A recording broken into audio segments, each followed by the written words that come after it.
And we are on air. And those of you that are watching or would like to watch in the future, this is a meeting of the Orleans Water Quality Advisory Panel, the first meeting that we've had since our preliminary meeting for fiscal year 16 on September 16th. So, trade seats until morning. I will ask for comments from the general public about what you have seen. Okay? So, welcome to this meeting. And the first item on the agenda is finish up some loose ends. I'd like a motion to approve the meeting summary of April 15th, 2015, please, from the stakeholders. So moved. Is there a second? Second. Any questions, comments? If not, all those in favor signify by saying aye. Aye. Opposed? Minutes are approved. Second set of minutes are those of September 16th, 2015, which were sent out to you in advance. Do I have a motion to approve, please? So moved. Is there a second? Any additions, comments, questions? Yes, Jeff. This is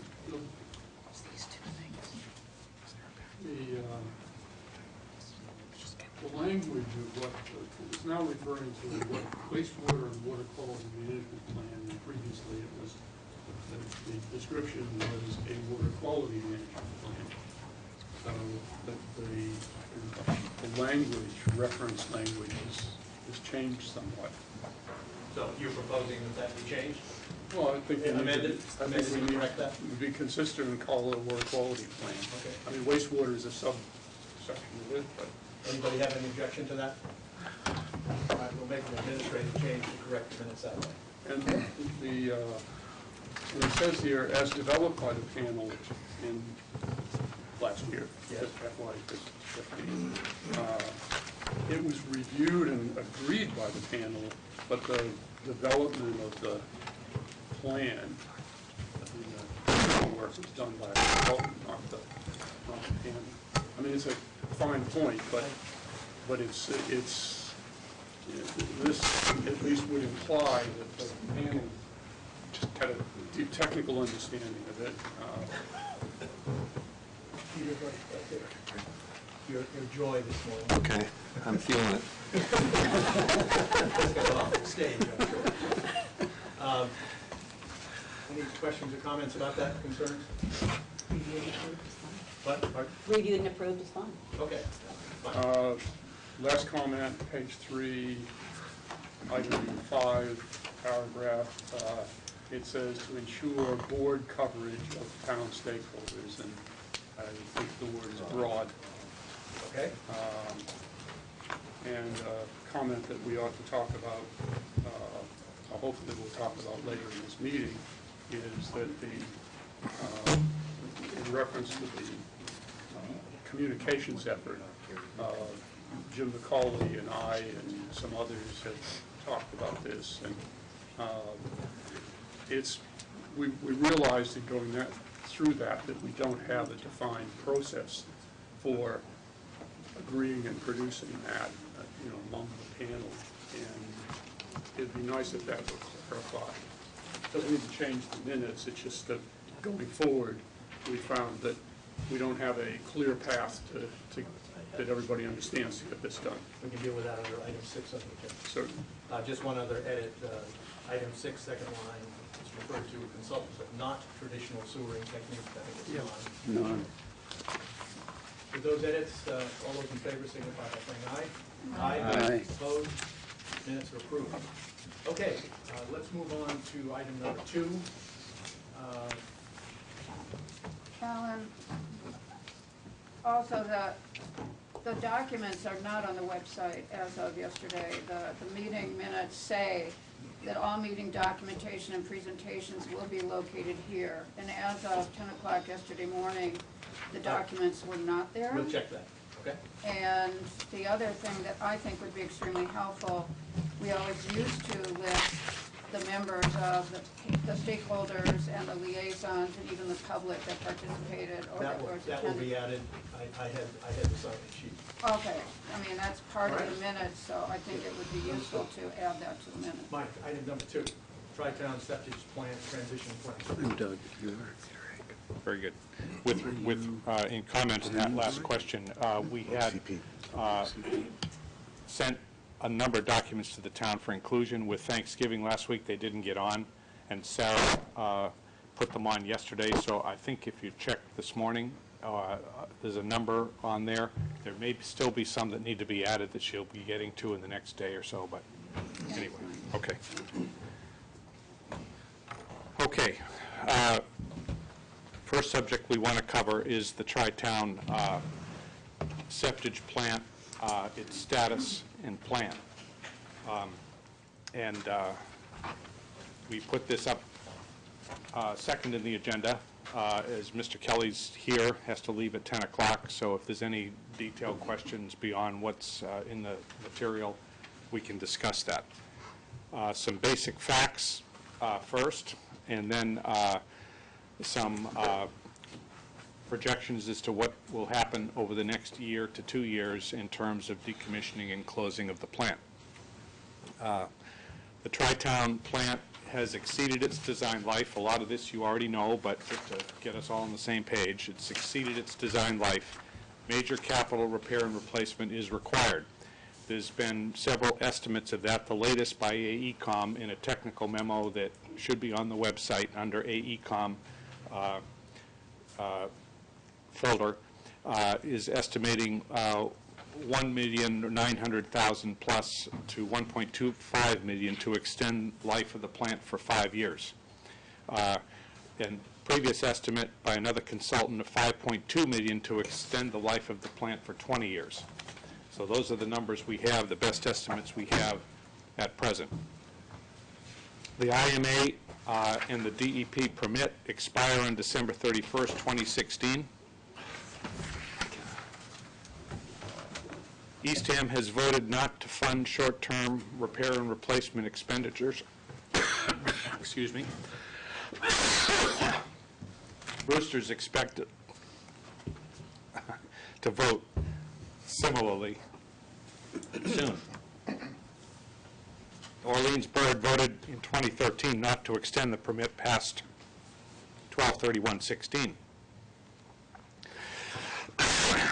Funding for design for demolition of the plant has been approved by the 3 towns. Procurement of demolition design will proceed in May 2016 pending town meeting approval in May. Orleans will coordinate the plant demolition. Demolition design and permitting will take about 6 months. That's to be determined, but it's our best estimate at present. The plant will accept last septage deliveries in September 2016 to allow decommissioning by 12/31/2016.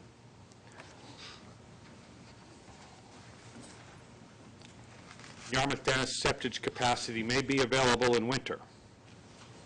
It may not also. We know that there's deliberations in Dennis, Yarmouth, and others about septage capacity and plans for the future. So, but based on recent history, it looks like there would be capacity available in the winter. Off-Cape hauling required during on-season periods. Demolition will be bid and completed in 2017 pending approval at town meeting in May 2017.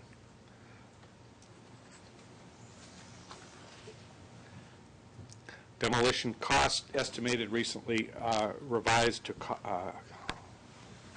demolition cost. Did I mismesh those words? Demolition cost estimated recently to cost approximately $2 million by another AECOM TM completed a couple of weeks ago. That's on the website. Consideration of delaying demolition to combine with construction of the new wastewater septage plant does not appear cost-effective due to inflation and other factors. The above is to be evaluated in more detail considering salvage value of some existing facilities. AECOM has pointed out that as it looks at the plant and did a detailed inspection of the facility, there are buildings there that would have a salvage value and could contribute significant savings to construction of a new facility. Design, permitting, and construction of the new wastewater plant with septic capacity may be completed in 3 to 4 years.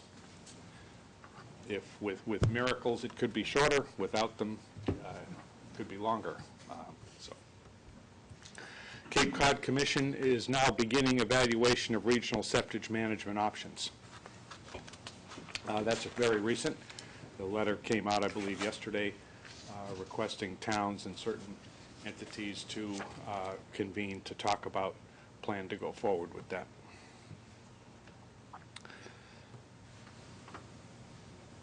So that's the summary of status of the Tri-Town plant at present. Okay, thank you, Mike. Questions from stakeholders? Gordon, from the Taxpayers Association. Yeah. Mike, I was very interested in your last item about regional septic treatment options or concepts. Can you flesh that out a little bit? Frankly, no. There's been discussion, and Sims has been the Orleans rep to the Cape Cod Water Protection Collaborative, where some of those discussions have occurred. There's been discussions of bounced the off need. the top of the waves. It bounced off the top of the waves. It didn't go very deep. That's about it. There's been discussions. The need has been recognized by many and put before the commission, and I don't see Patty here. There's been studies like at the Mass Military Reservation Facility and other plants, but no top-down effort to do a integrated evaluation of options. And pending results of this meeting with the commission that they've called, that could be what is proceeding ahead. So that was a bit of what we heard about this spring, too, about the Mass Military Facility. Reservation, The old Otis, yeah. yeah. Now Joint Base Cape Cod, I guess. Anything else on that, Sims? Any other, Gary, not Gary, Jeff? Does this mean that for Orleans, does this mean that there's going to be a reassessment, I guess is one way to say it, of what the plans are? I mean, we don't know, we don't have a defined plan for a plant or an absolute location for it. We haven't made all those decisions. We talked about a septic sewage plant. This kind of seems to throw it all up in the air, and I assume that this is going to be reassessed as we make the plans going forward. Well, I think there is some new uncertainty, but the consensus agreement, the consensus plan, as it's laid out, included a wastewater plant with septic capacity. So whether the old plant transited into that septic capacity and was demolished in construction of the new plant, or whether it's demolished now, I think that the plan would stay the same. The capacity of that septic receiving and treatment could be adjusted appropriately, and we've talked about a number of potential ways of managing septic that could affect the capacity of that component of the plan, but at this point here, I think we're still moving ahead with the same essential plan.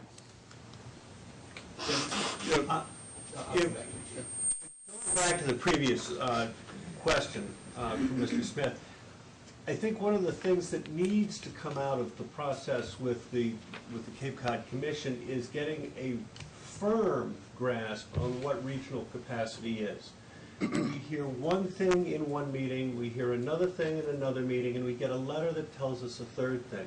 So as much as this organization and as much as the Board of Selectmen have struggled to get a handle on really what is regional capacity, where are the opportunities for septic disposal and treatment, I don't think we really have a foundation that's worth putting anything on right now. We need to get there. That's why the Commission's been encouraged to take it on. Jeff, back to you, sir. That's sort of why I say that this needs, our plan needs reassessment based on, I mean, certainly on the Cape Cod Commission's study. I mean, they're going to come out with this. The basic fact is that the demand for the services is inelastic. I mean, you don't lower the price and generate more volume. So you've got a fixed capacity in Barnstable County and associated areas. And we've proven with the Tri-Town facility that competing on price is futile. All it does is cause you or somebody else to bleed money. And hopefully the Cape Cod Commission study would be aimed at sort of right-sizing the capacity on the Cape so that we have enough available but don't overbuild so that everybody loses money at the business. I think, if I could just comment on that, Stantec did do, on their technical memorandum too, they did a evaluation of capacities and generation rates on the Cape. They did both on Cape and off Cape. If you look at that, that was probably somewhat accurate 2-3 years ago. The fact is, this market is very dynamic, and perfect timing, Patty. We'll give you a chance to sit down and before we. The market's very dynamic. YD has been evaluating options, all from shutting down to sending it to Bourne. And I do know, and I can't speak for the Commission, and I won't now, we'll ask Patty this, but I do know that the Commission has been in favor, and I say that generally, of Tri-Town being a regional center, like one at Upper Cape, one Mid-Cape, one Lower Cape. But that, I think, is up for reconsideration or consideration in the latest initiative. So with that, I think I might like to ask Patty, that we're talking, Patty, about the Tri-Town facility. Okay. And the decision by the 3 towns recently to let the IMA expire, the permit expire, and demolish the plant. And having received a letter from the Commission to the town and others yesterday regarding the initiative by the Commission to put something together to do a regional evaluation, the question is, how do you see that unfolding, the time frame of it, what's the scope of it, and how would that affect Orleans planning? Sure. Patty, just for the public who's watching, Patty Daly from the Cape Cod Commission. Thank you. Sure. I just sent out a letter to all of the towns asking for interest among communities to look at a regional septage and sludge study to understand the needs across the region and whether there's a benefit to looking at some regional facilities. We've been looking at the Upper Cape Regional Transfer Station on the Joint Base Cape Cod as a potential opportunity for some regional septage and sludge processing and disposal. Certainly would be interested in looking at the Tri-Town facility if the towns are interested in pursuing that. But I think at the bottom line, we'd like to understand what the regional need is. So the plan going forward is to convene whatever towns are interested to put together a scope of work for an independent contractor to take a look at that issue. And I'm anticipating getting a scope of work together in early 2016 and then having that study done within the next calendar year. Thank you. John Hudson, you have a question or comment? Yeah, I mean, it's nice, Mike, that you have an idea of direction that the town's moving in towards water quality, but I've said that before, we cannot go forward with blinders on. There's an opportunity here for us to examine something regionally. We have to do it. It has to be a factor. The last thing you want is the town of Orleans to build something, and then, for example, there's some huge facility put at Joint Base Cape Cod that can handle the entire Cape, for example. And our taxpayers are out to build a facility that's competing with something that can't. That's right. Have to factor those in, and hopefully this group agrees with that, and the Board of Selectmen will push for that too. I would, if I could comment. Mike, go ahead. I think it's exactly right. in that direction, the Cape Cod Commission's initiative is really critical.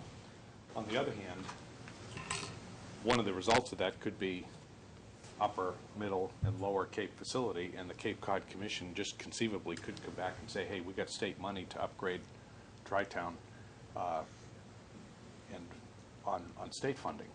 So that's not an answer. That's not a real answer either.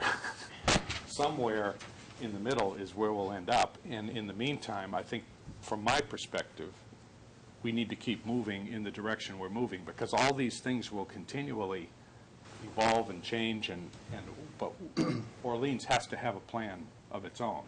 So contingent, adaptively on all those other things as they mature. I'm going to go to Paul Almond next, Citizen Peer Review Committee, and then Jim McCullough. I have mentioned before, and I put together 3 memos of investigation of septic pumping in Orleans. And there's enough information to indicate that if we were to manage septic pumping in the town, which is not managed now, which is randomly done and different people using different guidelines, you could cut the septic pumping rate by about half. That's possible, but it has to be managed. And I think, Mr. Chairman, the town ought to look into whether or not it could be managed and therefore reduce the septic generation rates. And I think that should be a factor when you look at it. And if you haven't got my 3 memos, I'll send them to you. I do have your memos, thank you. Okay, Jim McCullough, Orleans Pond Coalition. Could I make a suggestion that we ask the Cape Cod Commission for a 5-year plan because of what efforts they anticipate working on? Because, John, I agree with you that the specter of the Cape Cod Commission in 2016 doing another study is great, but I think it would be remiss. We cannot keep saying we'll do another study next year and continue to push out our deadlines. So it's a concern. It's hard to argue with the point that you make. However, what we're hearing today is essentially undercuts the work that we're doing. Do we just fold this effort down while we wait for another year's study from the Cape Cod Commission? Let me go back to Patty Daly on that. Thank you. Yes, I know, Patty. I should have given a little more detail. The Joint Base Cape Cod study is concluding this month, and it's septage and sludge is not looking like it's going to be a preferred option going forward for the base. So we'll roll that. It's not completed yet, but we'll roll that information in. So I hear what you're all saying, and we'll move this along quickly. You know, I think my objective was to make sure that the towns are involved in putting the scope together. So this is a great start to that, and I'm hearing that time is of the essence here. Okay, any other comments from stakeholders? I don't understand. Patty, would you explain that was already a study dealing with Joint Base Cape Cod? Yeah. So, okay. Well, yeah. So for Joint Base Cape Cod, septage was a part of a study that's been ongoing there. It looks to me, and the study's not concluded yet, but it looks like septage is not going to be a preferred option for the base at Upper Cape Regional Transfer Station. They're looking at other directions to move in there. So I don't want to take the base completely off the table right now, but I'm saying that we'll have solid information about that within the next month or so. Jim, just to follow up. Cape Cod Commission and I believe the Commonwealth of Massachusetts were looking at an existing sewer treatment plant at Joint Base Cape Cod to see what could be done there for economic development of portions of Joint Base Cape Cod. That is a study that's been going on for several years. And Patty is saying they looked at septic as part of that study. It did not appear to be a priority at Joint Base Cape Cod. Now the Cape Cod Commission is coming back and saying, okay, towns, we need to deal with this issue. Could you help us decide how we're going to deal with septic? And I just want to point out, in Paul McWickey, in the approval process of the 208 plan, pointed out that because that plan focused on non-traditional technologies at Cape Cod, there were going to be over 150,000 septic systems on Cape Cod, it was still going to be putting nitrogen into the ground at 36 parts per million. That's an issue that has to be dealt with. It was not dealt with in any detail in the 208 plan, which was approved by EPA. But EPA made it clear, we're going to be watching that issue because they tied the EPA standards into their approval letter. So we need to deal with this issue. And Patty is talking about interest with the towns on Cape Cod to figure out how to do it with regional septic. So can I, again, Sure. repeat my original request? Yep. Can we ask the Cape Cod Commission very formally to put together a 5-year plan? Because we can, Orleans is going to be paralyzed if every year Cape Cod Commission announces another program that has the effect of paralyzing this town. Sure. This letter has not come to the Board of Selectmen yet.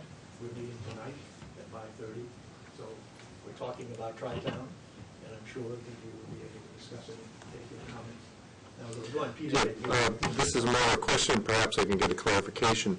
Since the demolition of the septic treatment plant is not on the critical path to accomplishing whatever we do moving forward, is there a reason why we, other than inflation that we're proceeding with it now, sounds like there's a possibility of its adaptive reuse, perhaps in whatever capacity, and seems to me that to be, is there somebody who could answer that question as to why we do need to move forward with demolition if it's only for inflation purposes?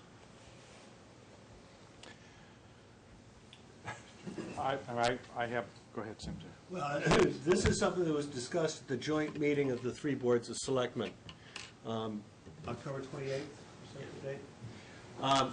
And as we discussed it, there's the question of when does a reuse become a practical expectation? And so then you have the difference between a demolition in, relatively speaking, today's dollars, or if the adaptive reuse doesn't come along, performing demolition in tomorrow's dollars at some point in the future. There is the cost of mothballing the plant as opposed to simply decommissioning and demolishing. It becomes an attractive nuisance. It also becomes a limitation in terms of how you design a subsequent facility.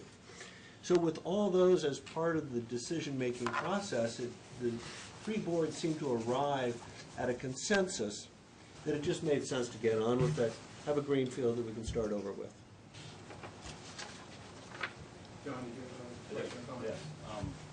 Mike, to your point, I'm not sure the Cape is a place where we're going to continue to evolve. I think there's no huge growth coming. There's no huge changes coming. For the first time, we're actually going to hear or evaluate the Cape as a region, which seems a very responsible thing to do. And I recognize a lot of you around the tables are worried about delay. Let's be clear, we are cleaning up water. And if I look at the timeline I hear, May 2016, we're going to go and ask for money to tear down that plant. In 2016, the county is going to come up with a septic plan or some evaluation of, I'm still not clear on what exactly it is, but there's information coming to us that is valuable. I don't see this being any kind of delay, but an important component that has to be put into our discussions. Okay, other comments from stakeholders? Can I make one more comment? Go ahead, Sims.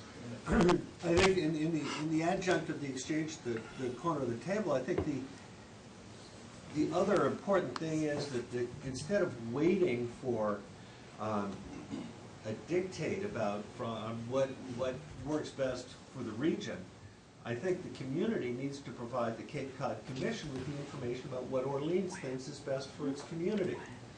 And I think we are missing the boat if we don't step up and make that statement. It doesn't mean we go ahead with the project. It may become an iterative process, but Orleans needs to tell the Commission what Orleans thinks is best for Orleans. I think Patty's suggesting that we participate, and she's looking for participants, so I think Orleans will be at the table. Mike? I was just going to say that Patty, I think, is referring to the Cape Cod Commission joint base for the transfer station study. Transfer station, yeah. Yeah. 3 years ago, a study was done, paid for by Office of Community, I forget, by the military. It was done by Mass Development, looking at the wastewater plant at Joint Base Cape Cod as a potential regional wastewater / septic plant. That study came back and did recommend to Mass Development that there were a number of options there for a regional facility to serve the Upper Cape, meaning Bourne, Sandwich, Mashpee, and Falmouth. The towns were interested to various degrees. That study is still on the table, and Mass Development is still considering it. It would mean that Mass Development took over that wastewater plant, and it became a regional facility for septic and wastewater, given and to serve the whatever needs the towns have, which are varied.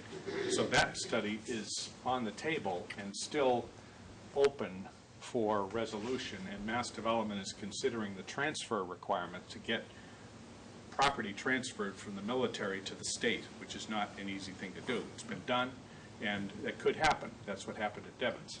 So that is another piece of the picture I just put out there, so you'll... Okay, in protocols, any questions from the liaison groups?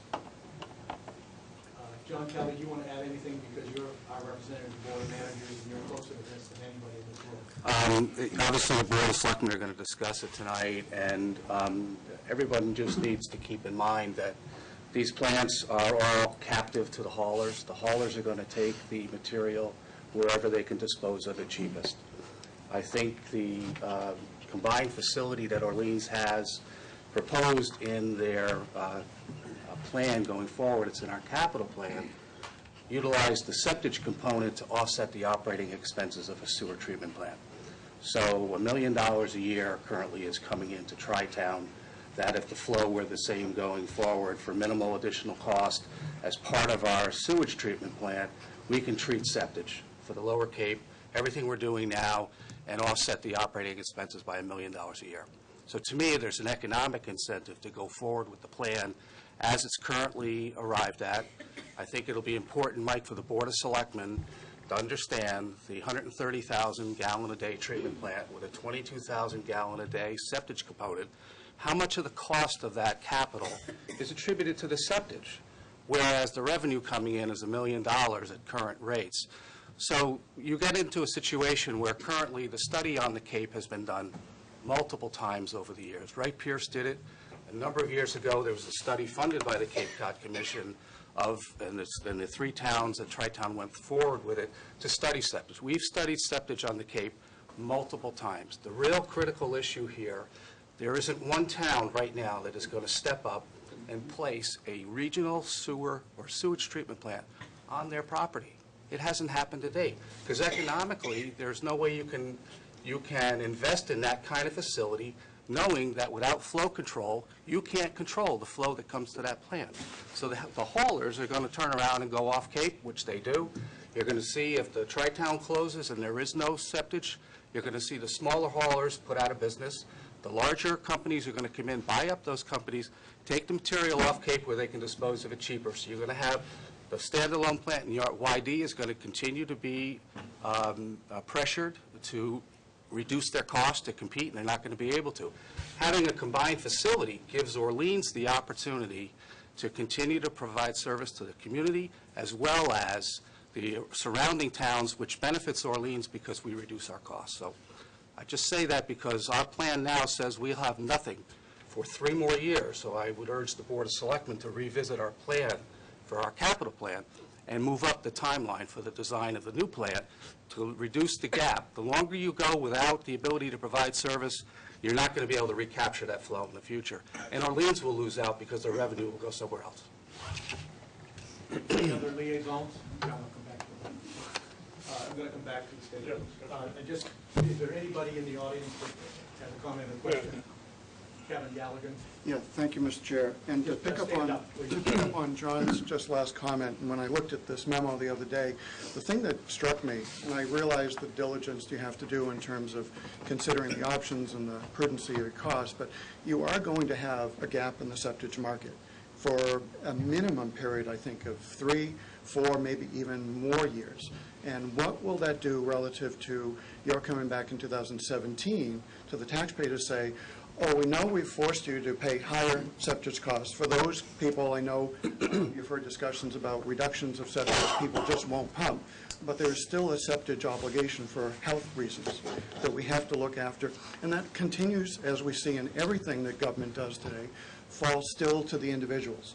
So you're going to be at risk of a no vote in 2017 when you've neglected the services that people have actually expected, have paid for, and supported from the inception of Tri-Town. So I just put that in your logic as you deliberate the next steps. I think there are some creative options that you might consider, certainly along the same path you're considering, but put out, with some data you'll get from Patty's collection of effort, a RFP to Hollis to say, here's a market, you give us a price, guarantee it, along with some flow expectations, min and max, and I think at least you can do something for the taxpayer to say, we're doing what we can to fill that gap. Do not let that gap go unresponded to. Thank you. Al? Okay, let me go back to, I want to go to the stakeholders and then liaison. Jeff, Sid, you have the floor. Yeah, I'd like to go back to the decommissioning of the plant because I'm still not quite clear as to the reason, and is it has something to do with the fact that the current footprint would be needed to build a new facility, and that you can't build a new facility and keep the old one going? Because I know we had talked about keeping the old one going for another year or 2 or 3 while we build a new plant. If that's going to be part of the plan. That's not the case It's now. got nothing to do with that. Yeah, the footprint's been reduced by the reduction in flow, substantial reduction in flow. So the existing plant could keep operating while the new one's being constructed, and the switch could be figuratively flipped to send the septic to the new plant. And I do remember the DEP last year saying something about, you would allow Orleans to go another short time period as is until we get our act together on it. Yeah, that's true. And discussions that we've had with the Board of Managers have indicated that. There are a couple things, though, that we would require. There are some specific safety issues at the plant that absolutely need to be addressed before we would renew the permit. And we've apprised the Board of Managers of those particular items, and AECom has reinforced that in their evaluation. But yes, in the short term, assuming that those safety issues can be adequately addressed, we would be willing to extend the current permit without any upgrades or improvement in treatment over the short term to close that gap. Jeff, did you have something? Yes. Thank you. When the panel agreed with the conceptual plan for the septic sewage plant, we said that the capacity was not fixed, and that we should, going forward, we should right-size the capacity for the market, and that we did not want to, we weren't going to build a plant that had to compete in the market for volume in order to make money. Those were 2 of the basic concepts that we laid down, because yes, the plant capacity market is dynamic, but the amount of volume available, the product that you've got coming to you is not dynamic. That's pretty much fixed. And John Kelly's comments and some of the other comments are back to, I think we need to be continually reassessing where we are and what we're going to do. And before we make a decision that we're going to do it this way, we need to have have the information to make that decision on. John, you had a question or comment, and then I'm going to Steve, and then I'm going to Paul. Yeah, I guess just 2 quick points. One is, I think this to Sid, the 2 towns that voted out of the 3, not the... No, Brewster hasn't voted yet, Joe. I'm sorry. They seem to be leaning that way to put money into the facility. So we need money to put into the facility to keep it going, for safety reasons and a number of others. To Kelly's point, as you said when you started talking, the haulers decide where they take this. So it's an economic decision what happens with septage. That plant could be gone for 5 years. All of a sudden, Orleans enters the market with a new septic facility at 2 cents a gallon. You know where those haulers are going? They're going to Orleans. So it's all about economics, and so that's a big piece in how this happens. If we come into the market and DY continues to beat our people pants off of us on price, we're not going to compete. We're not going to have the money you're talking about to offset the bigger facility. So we have to be thinking about the economics and evaluating that as we go along. Let me make one thing clear. Can I just... Go ahead, John. I appreciate this, but we're not talking about a standalone septic treatment facility being built at the Tri-Town site. We're talking about a sewage treatment plant that has the ability to treat septic. There's a huge difference. When you have a captive flow, which is a sewage treatment plant, it's going to operate 7 days a week, 365 days of the year. That is a lot different than a standalone septic plant that can't operate unless the haulers haul flow to it. So it gives you a better chance to reduce your cost to the haulers to entice them to bring it there. So our problem all along at Tri-Town, and Brian knows this, we've had many meetings over the years, we are a standalone facility that's captive to the haulers. To break that chain, if you will, having a sewage treatment plant, which we're going to need based upon everything that's been discussed to date for downtown. There's 130,000 gallons that's been identified for that flow. You can build into that plan a certain amount of septic capacity, which the staff is already there, the equipment is already there. For minimal cost, you can treat that septic. That's a lot different than what we have now in a treatment plant that without the haulers can't operate. So you can right-size the septic component of it, but the baseline is you're talking about 130,000 gallons of treatment plant. That size has basically been set. So I think, Mike, for the point of the discussion with the Board of Selectmen going forward, identifying what that incremental cost is to treat septic is critical here, because I don't think you're talking a huge dollar amount for the potential revenue that you could be bringing in. Let me comment on that. Last year, we took a preliminary crack at that estimate. The plant for the downtown system at the Tri-Town site was approximately $20 million based on what you assume for contingency. The capital component of that for septic was about $2 million, and that compares to the $5.2 million that it would take to upgrade that plant alone to last for 20 years. So right away, there's a significant difference in that capital component. The operating component we have not estimated yet, but and this is something AECom will be looking at in detail. When you have a set number of operators there, to have the septic component there with the truck coming in every 2 hours or whatever it is and hook them up and they leave is not that big operating cost. So we're talking about a fraction of the operating cost that generates up to $1 million a year, which preliminary estimates say is about 3/4 to 70 to 80% of the operating cost of the plant. That's a substantial benefit when the trucks drive by there every day. With regard to the design is not going to be set until the construction contract is let. We're going to continue to look at septic management options, how to put them in place, how to administer them, how to inspect, et cetera, so that we do get a reasonable design there that is balanced cost versus benefit for that septic component of the facility. But keep in mind that although Orleans could regulate and manage its septic component, if we do deal with the outer and lower Cape, we're dealing with other towns that may or may not be successful in doing that. The degree to which they're not successful in doing it is more revenue to Orleans. So that's not the way we want to look at it, but that's part of the picture here as well. So it's a dynamic thing that as we go through design, we'll continue to optimize this design. Okay. Joshua Larson. I'm going to Joshua because everybody else has spoken already. So whatever choice we make is going to be a trade-off, and it involves a trade-off in revenue and in costs. And in costs, that is a trade-off between cost to the taxpayer, what the taxpayer is paying on their taxes to build and operate this facility, versus the cost to individuals to pump their septic systems.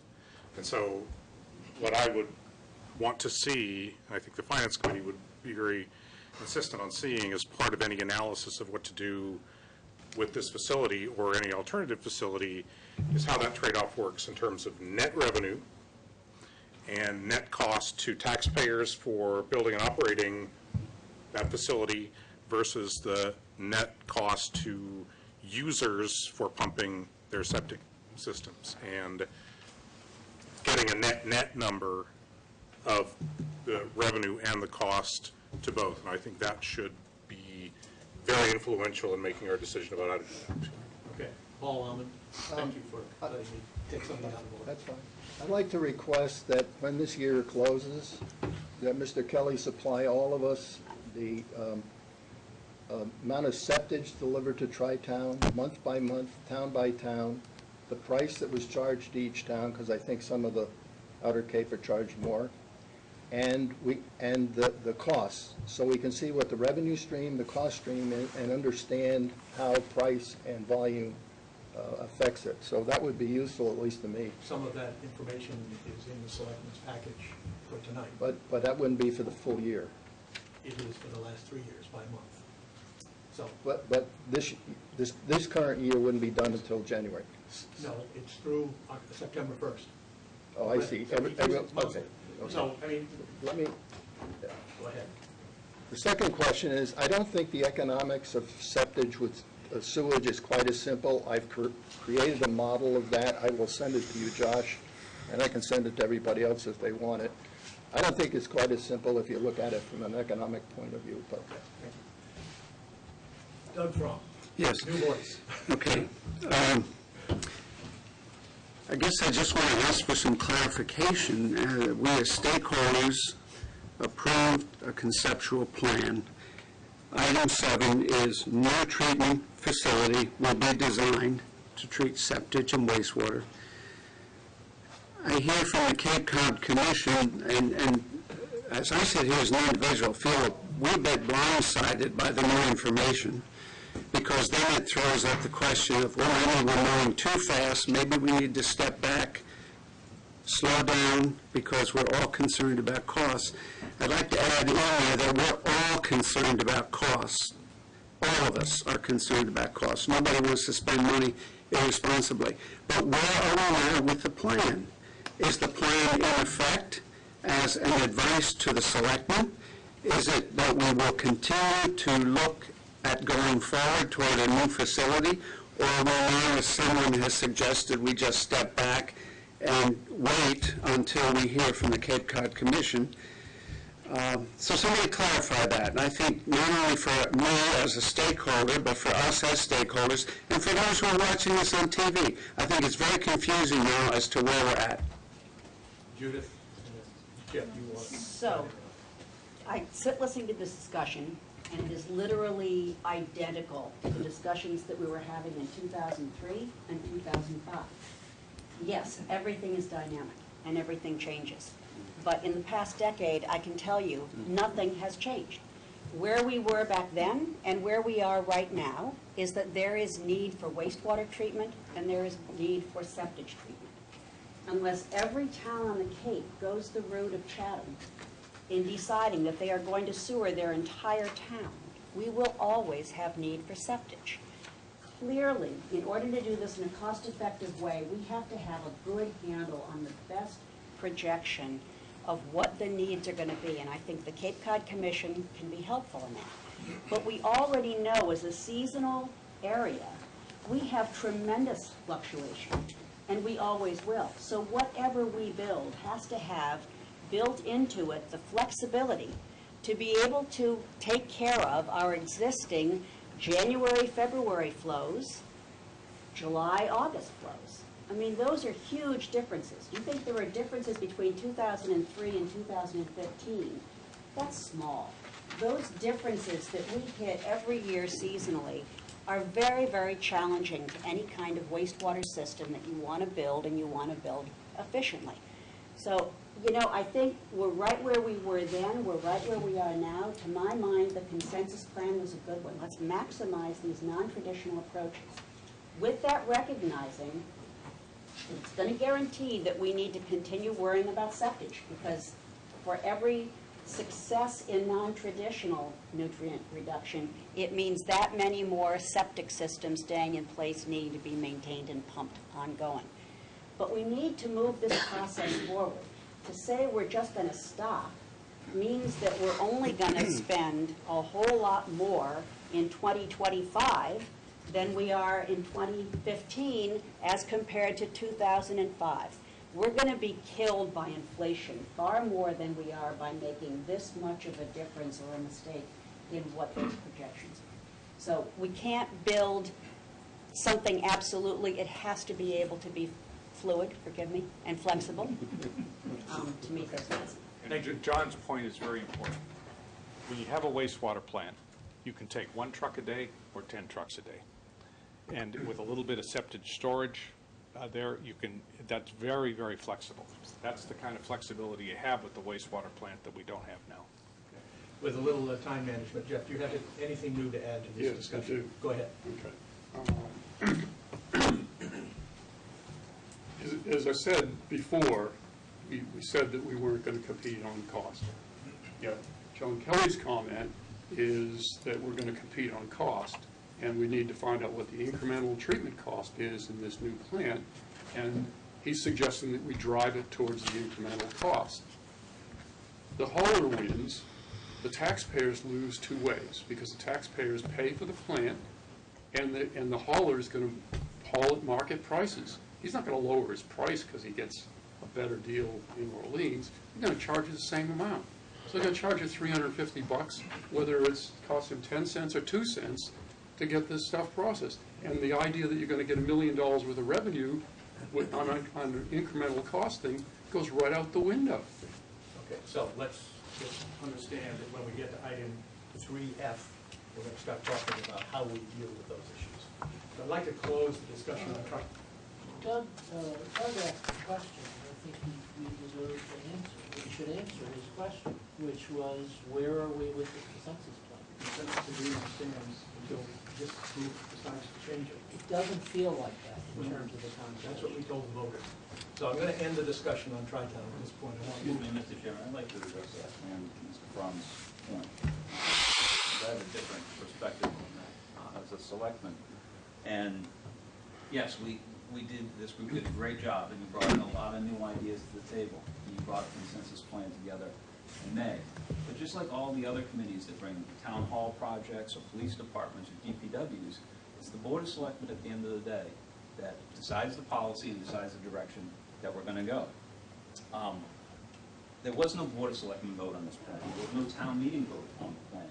That does not mean the work that's happened here has not been beneficial to the town and that we've all of a sudden put on the brakes. Mr. Fromm, nobody's saying stop. In fact, this group came up and said, hey, we got some great non-traditionals. We can clean up water immediately. We can start on these things and continue cleaning water. Now, yes, we have some questions about downtown. We've got a private developer who may affect... Excuse me for a second. A private developer that may change the components. You can't ignore that. You have to talk about it. Same thing with septic. If there's a regional component, you talk about it. You don't ignore it. In our own policy, in the old plan that this group put out, it talks about adaptive management. That's what we're doing. We've got to have those conversations. It doesn't mean we're going to stop. It doesn't mean we're going to delay for 10 years. We've got to keep moving forward. Water quality is important. We've got to take care of that. But there are other components as new information comes up that we have to discuss and not ignore. Ellen? No. Just one clarification. I've heard you, John, say before that we can start immediately with the non-traditional. This group sat around this table for hours, days, weeks, listening to presentations on that. And what we learned and what we understood, it would take 3 to 5 years to get results on the non-traditionals. 3 to 5 years. That's not immediate results. 3 to 5 years. So let's be careful saying we can tomorrow put in non-traditional and immediately we'll see our water start to clean up. That's not the case. Mr. Farr, my comment is only that I'm not suggesting we stop.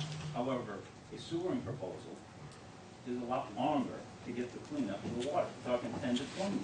So, yeah, I know The point is, nobody's saying delay and stop. It's when there's new information, you get it on the table and you have those discussions. And maybe they pan out, maybe they don't, but you gotta have it. Okay, So we're gonna move, one question back I to- don't want to carry this on anymore, because I want to move to item 3, where we're going to talk about demonstration projects and the work that AECom is doing for us based on a consensus agreement that we presented to the townspeople and was voted by a 3-to-1 margin by the voters of this town. So, Tom Parise, welcome.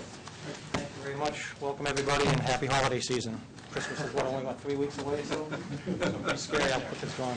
So again, Tom Parise, I'm the project manager from AECom. Betsy Shreve-Gibb is the project director, and then Mike, will, as you know, will add on some toward the back end of these slides.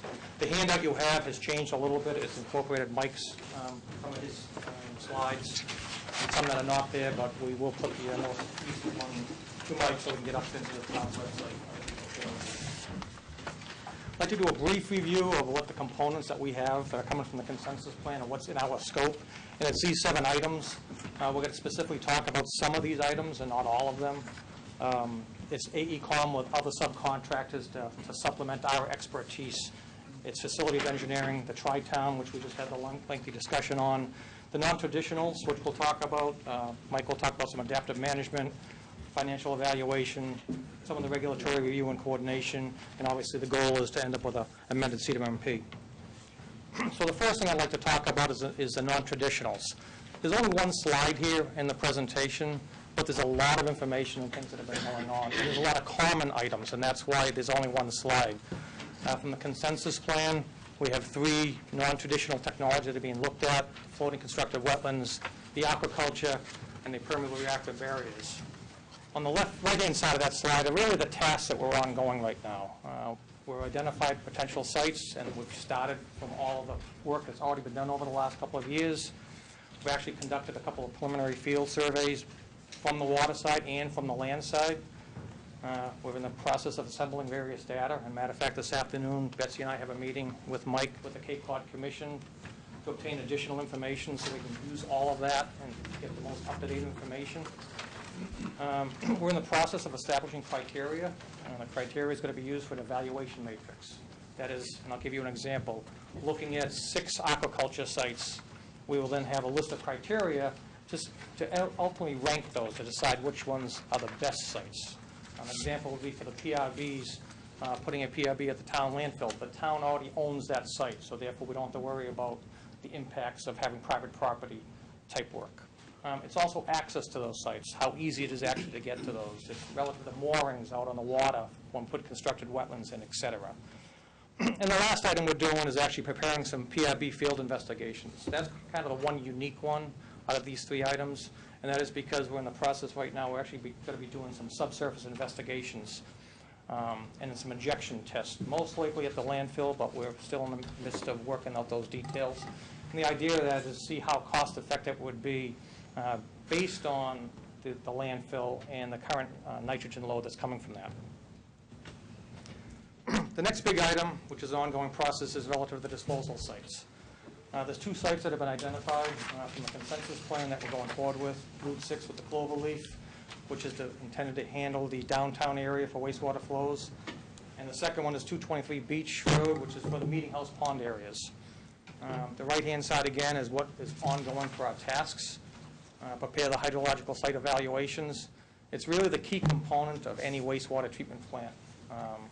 It's one thing to be able to site a new facility. It is another thing to find out where to put that wastewater. The Ocean Sanctuaries Act, for instance, outlawed outfalls of constructing of new outfalls. So therefore, that's typically off the table, although there has been some wiggle room recently and some discussion of that. Not sure if that's really applicable for Orleans, but it is on our list of criteria matrix. We've actually developed 2 work plans. We've recently submitted those to a DEP for their review and approval. Those work plans is the outline of what we're going to do for site investigations on both of those sites. That is test pits, doing borings, doing slug tests, identifying the type of soils, the depth of groundwater, et cetera, all critical components of siting a disposal facility. Baseline water quality analysis, high water table, and obviously the groundwater mounding. Groundwater mounding is a computer program I call it, looks like almost like Cousin It, because you have all these strings of little particle traces that go out, and it tells you where that wastewater was going, or the treated wastewater was going when you're all said and done. We're also coordinating with Mass DOT to get access to the Cloverleaf. There has been a couple letters that have gone back and forth. We're currently waiting for a meeting that we've requested, the town has requested, to meet with them. We've responded to their initial response, which was not to allow access to that particular site, and hopefully that can come soon. The goal here is sometime towards late December to be able to get out to the two sites, specifically the 223 Beach Road first, since we have access to that, and the town already currently owns that. Similarly to the other matrices, we'll be doing the same type of a thing here for the types of groundwater disposal, because there is more than one way of treating or disposing of wastewater. Everything from surface ponds or infiltration basins to subsurface, which is what we probably propose at Beach Road only because of the plan for the parking lot and facilities in the future. But there's also another technology called wick wells, and that may be able to reduce space and obviously increase capacity. But all of those will also be looked at. With that, what I'd like to do is turn it over to Betsy, and Betsy, for the next couple of slides, is going to talk about the downtown planning activities. Good morning. Good morning. Yeah, the downtown planning study is really being done to set a good foundation for looking at the volume of flow that would need to be treated and the collection system and treatment system associated with that. But what we're going to do will also have benefits long-term for other planning activities in the downtown area. So we're trying to really look at the two different possible benefits of doing this. But the elements of the study will be to verify the vision for the downtown area and the town center also, which is a sub-element of the overall downtown area.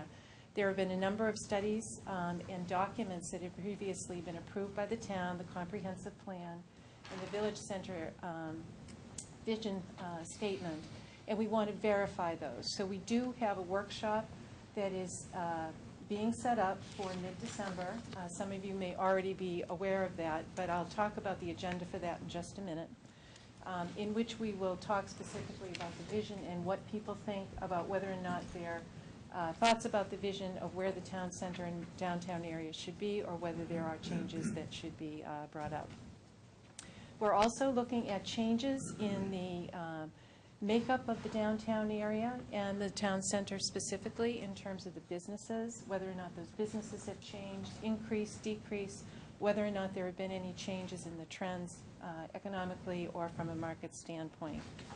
We'll look at whether or not any of the recommendations that have previously been made, again in the studies that have been done so far, whether or not there need to be any changes or updates to those recommendations to be able to move the project forward. Once we get that input and once we review those recommendations with the town, we will then project 3 different scenarios for the types of growth that could occur in the downtown or the town center area. We'll try and develop a high growth scenario, a middle growth scenario, and a low growth scenario. And again, with the discussion and approval of the town, those selected scenarios will go forward into the evaluation of a collection and treatment system. So you'll see the tests specifically listed on the right-hand side. Again, the review of the previous studies, the workshop, which I'll talk about the agenda for that in just a second. We will conduct a build-out by parcel for the downtown area based on current zoning and current policies. We will get the information from the updated market and business study. We will then develop the scenarios and in conjunction with the town to look at high growth, mid growth, and low growth, and we'll develop a future build-out. And all of this will be discussed, presented to the town as part of the second workshop, which we're hoping will occur in the month of January. The agenda for the workshop, which is in just a couple of weeks, and again, George Meservey has been the keeper of the participants of that. So if there are any questions, those can be brought to George. But the idea is that it would be a fairly sizable group of individuals who have been involved in the past on the planning board, the Board of Health, the Board of Selectmen, and some other key stakeholders to really look at what those vision statements indicated.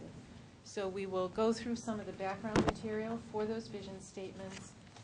Fine Point Associates is working with us. I don't They did a previous study about 4 or 5 years ago, an economic analysis of the town, the village center area. So they are doing an update of that. They're looking at, again, the business inventory, how it has changed over time, what the trends are. They will do a presentation of that. We'll entertain some questions on the materials provided. We'll update, or at least provide, the recommendations that came from those previous studies, and then we're going to break into smaller groups to have people look at those recommendations and see whether or not they're still valid, whether they need to be changed, modified, based on the trends that are occurring in the downtown area. And then we'll have sort of a summary and wrap-up from that, and hopefully consensus achieved during that evening with regard to what the major trends are, the major thoughts of how recommendations may need to be changed. And we will then proceed to work with the town and move those scenarios forward into the collection and treatment system evaluations.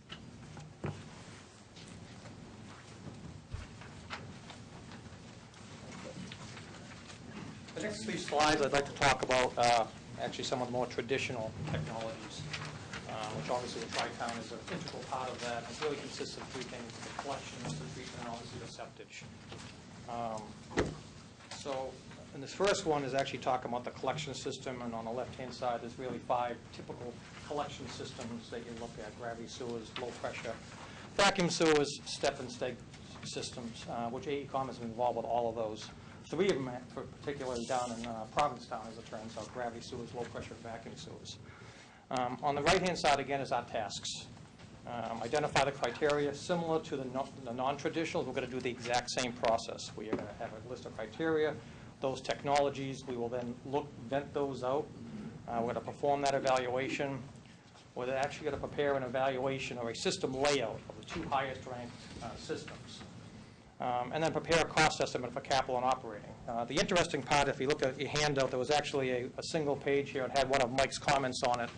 And this morning, after I printed them out yesterday, or what have you, some 50 copies, I saw it this morning and cursed at myself because I should have caught it and taken it off. But it brings up an interesting point, I guess, and Mike had noted it relative to prepare the cost estimate. Why are we going to do 2 layouts? And it's a relatively simple answer to that. You can end up with 2 different technologies, and we'll use gravity sewers versus vacuum sewers as an example, that one may be very cost-effective capital cost, but it also may have the highest operating cost. And when you look at a life cycle cost analysis of it, it may switch what the capital is versus which ones you really want to do. So that's why we want to do 2 different layouts and be able to take that information and put it into the financial model to determine which one really is the most affordable for the town of Orleans. Mike will talk about some of that financial plan later on, but that's the reason to do that. Just as an explanation there, I didn't mean why 2 instead of 1. I meant why 2 instead of 3 or 4. But Tom's response is right. So great, thank you, Mike.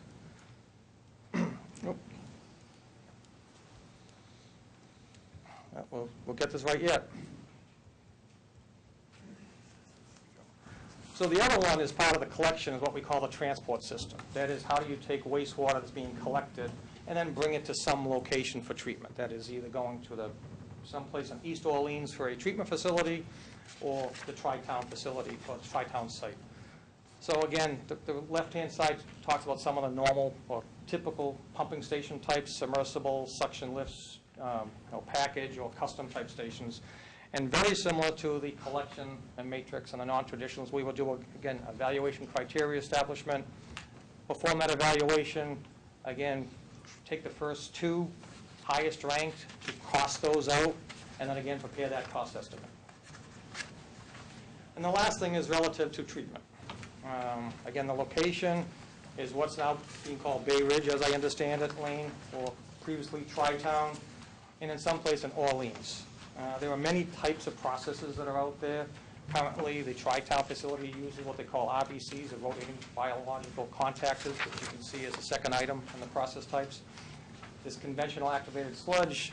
There's what we call sequencing batch reactors, where most of the process occurs in a single tank. And then there's membrane bioreactors. I have been involved with all 4 designs of those. I've designed almost 30 plants over my career. So I'm very familiar with those as far as the flexibility of those with today's permit requirements and what may happen if you have to increase permit requirements, because that's also another key component of designing those treatment facilities, along with the amount of septic you could take in and how you can process that. Again, similarly to the other technologies, we'll establish those criteria, do a preliminary layout and a design data for the highest one, perform that evaluation, and then do that cost estimate so we can put that in the financial model. And with that, Mike, I'd like to get you into the last couple of slides here, starting with the private partnership.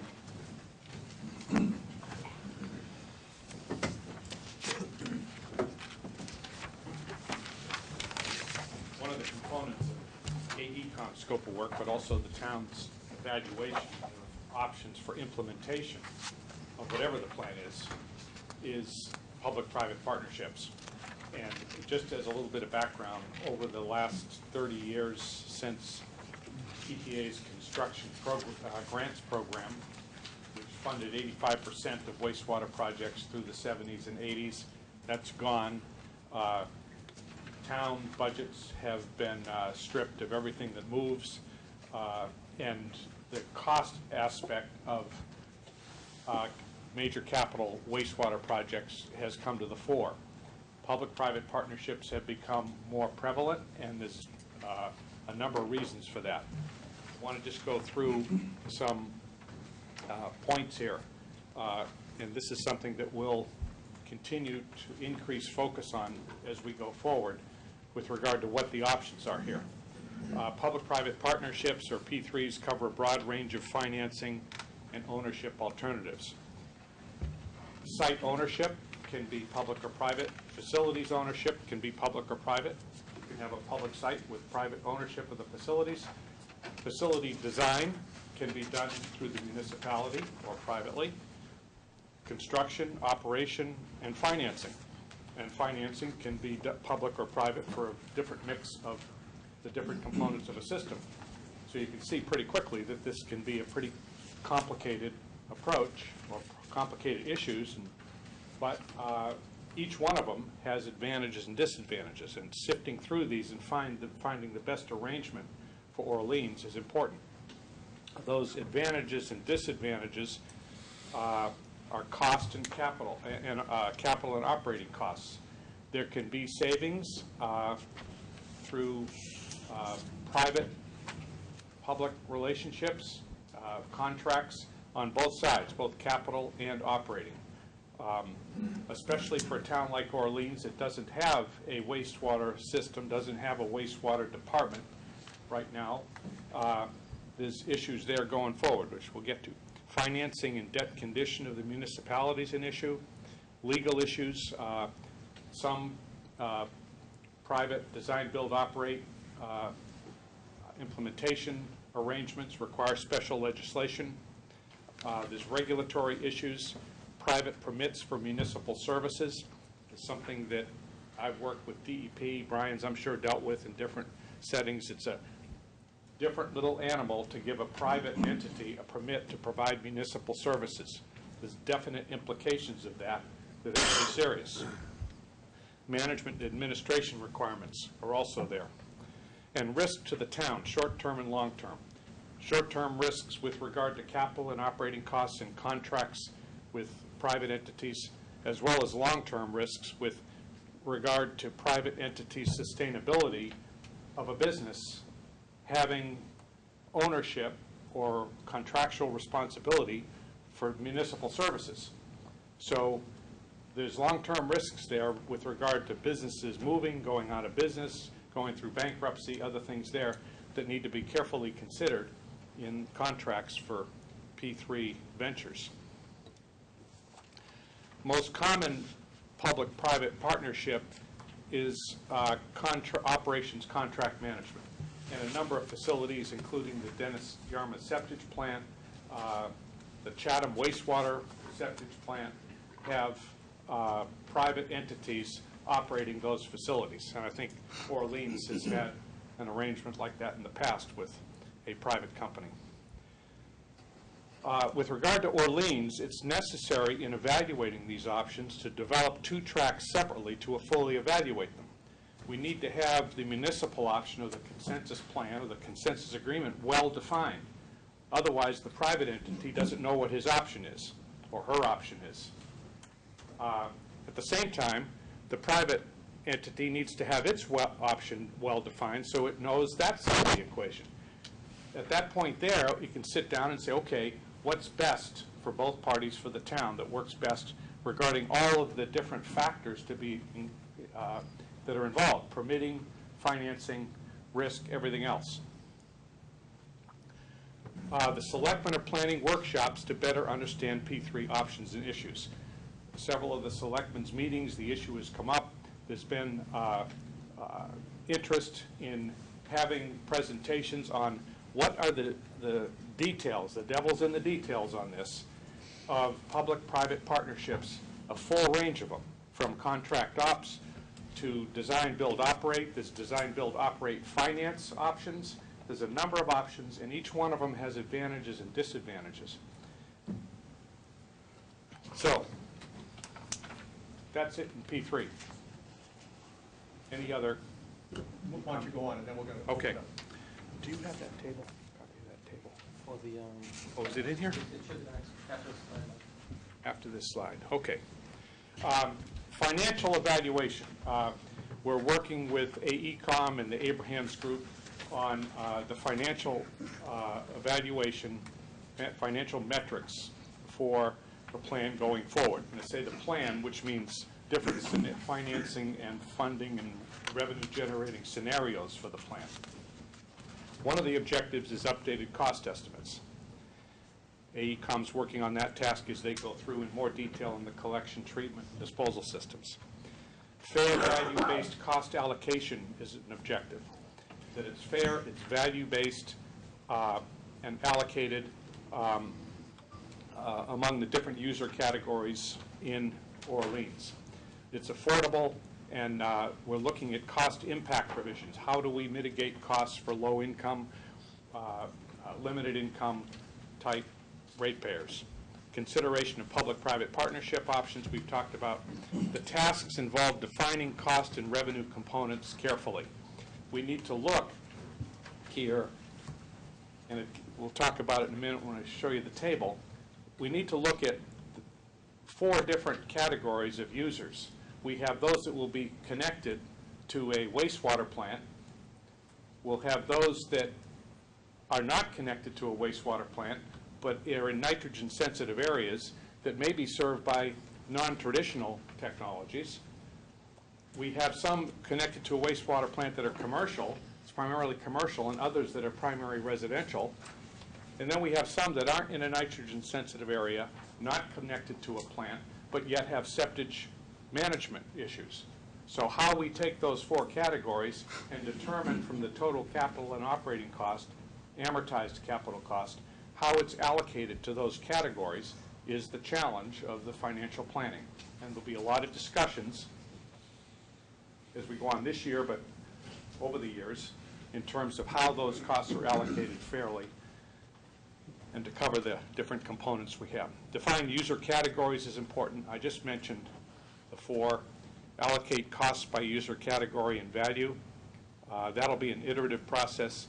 Defining financial options, pursuing grant debt forgiveness options is a substantial factor. We're talking about, on one hand, zero interest loans here, which the town is pretty much set up to receive through this program for its capital program. And finally, as we get that matrix set up, to look and test different options to optimize it. This is a table that I won't spend much time, but on the left side you see the different categories of service provided. Tri-Town wastewater treatment plant, or now that's open to question. We came up with an idea of calling it Bay Ridge, so it's not going to be Tri-Town anymore. It's going to be something else. So Bay Ridge is on the table for comment, suggestion.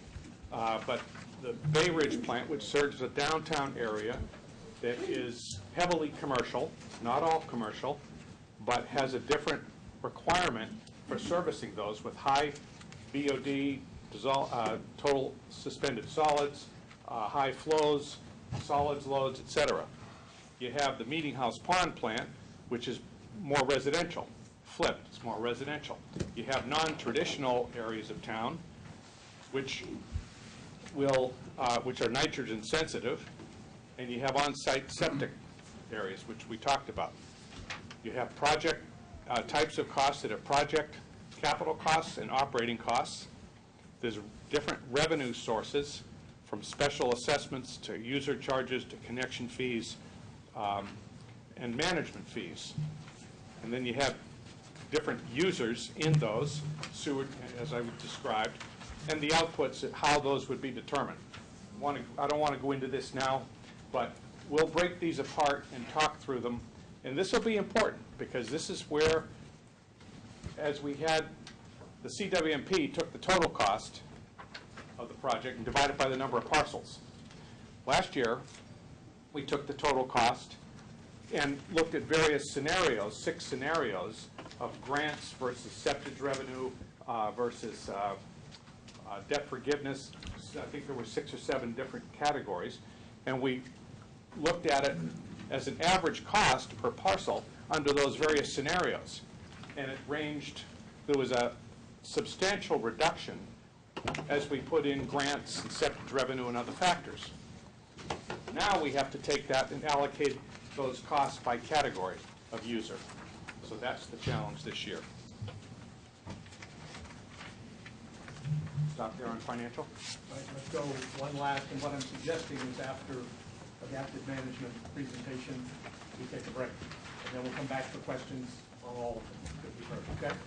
We've been sitting here for an hour and a half. So Tom, you want to go through adaptive management or Mike? I think I'm, okay, hit this.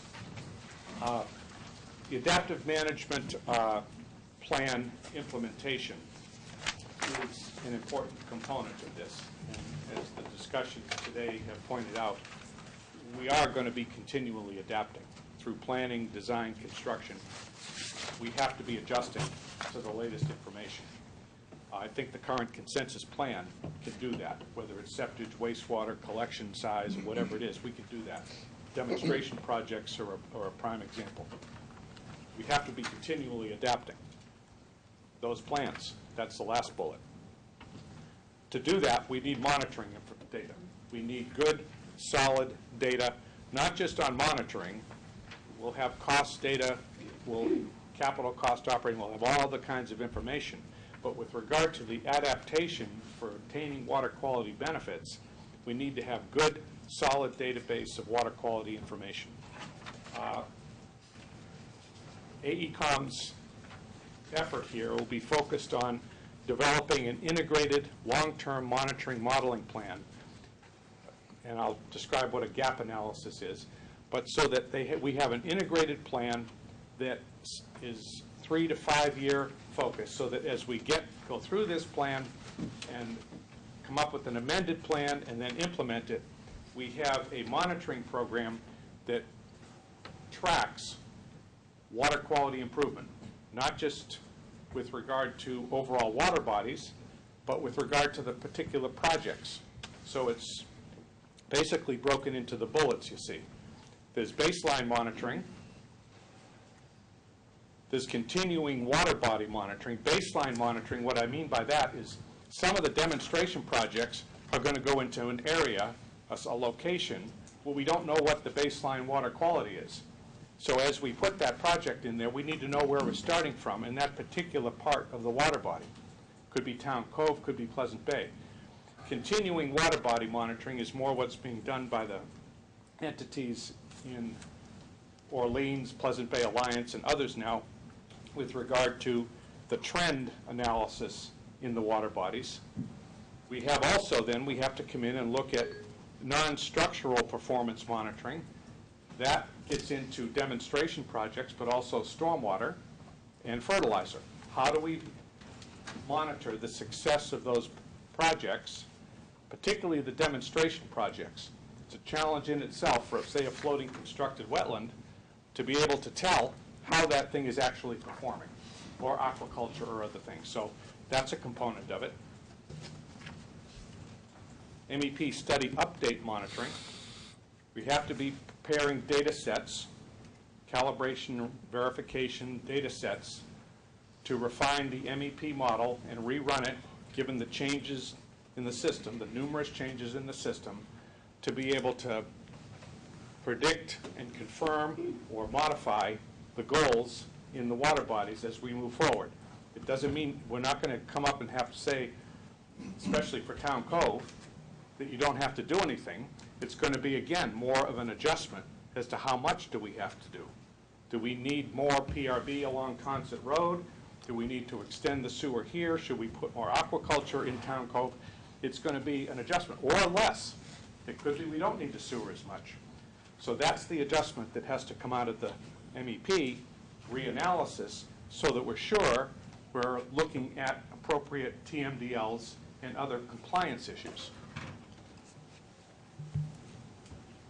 Stormwater and fertilizer, I mentioned, and we're looking at a workshop on this because we recognize that there's a number of entities in Orleans that have been involved in this for some time. George has been coordinating it with Bob Duncanson.